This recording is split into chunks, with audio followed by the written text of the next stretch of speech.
Magandang gabi, narito na po ang pinakahuli sa lagay ng panahon ngayong Friday, January 17, 2025. At iyan po ay iulat sa atin ng ating partner. Pasok, partner! At narito ang ating weather update sa araw na ito. Patuloy ang pag-iral ng shear line at amihan sa malaking bahagi ng Luzon.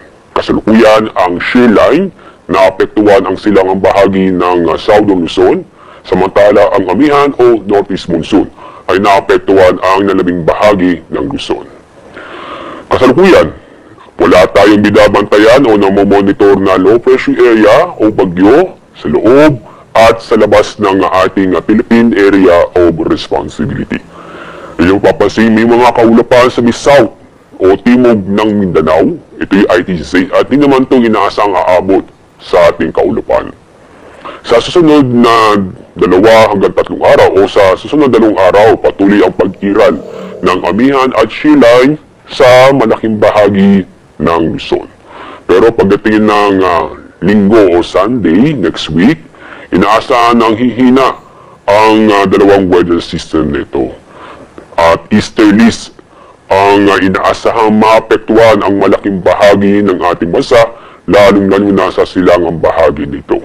Kaya pagdating ng araw ng linggo, ang buong bansa ay makakaranas ng maaraw, pero may tsansa pa rin ng mga isolated na mga pag-ulan o thunderstorm, lalo-lalo na sa silangang bahagi nito.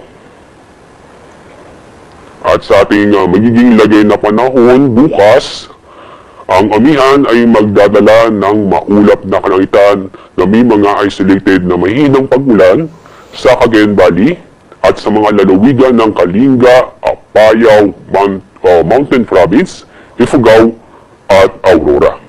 Samantala, itong shear line ay magdadala din ng maulap na papawirin na may kasamang kalat-kalat na pag-ulan at isolated thunderstorm sa Bicol Region at sa mga lalawigan ng Marinduque, Romblon at Oriental Mindoro. Samantala, ang lalabing bahagi ng Luzon, kasama na rin ang buong Visayas at Mindanao, bukas inaasahan ng maganda at maiwalas na panahon.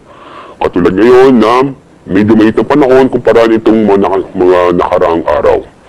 Pero may tsansa pa rin po ng mga sandaling pag-ulan o ice. At para naman sa ating 3-day weather outlook, ay uulat naman sa atin yan ang ating isa pang partner. Pasok, partner! Pagdating sa ating 3-day weather outlook, magpapatuloy na maganda at maliwas sa panahon sa Metro Manila, ganun din sa Baguio City at Legazpi City. Inaasahan pa rin natin ng mga sandali pag-ulan o isolated na mga pag-ulan. At ganun din natin maranasan sa mga kababayan po natin sa Metro Cebu, Iloilo City at sa Tacloban City. Ngunit sa mga kababayan po natin sa Metro Davao, sa susunod na 3 araw, magiging makulimlim ang kalangitan o maulap ang ating papawirin na may mga kalat-kalat na pag-ulan at thunderstorm dahil sa easterlies. Kaya paalala sa mga kababayan po natin na mag-ingat tayo dahil sa mga pag-ulan na posibleng magdulot ng pagbaha o pagguho ng lupa. Ang araw na lulubog mamaya pong 5:48 ng hapon, bukas ang araw sisikat sa ganap na 6:25 ng umaga.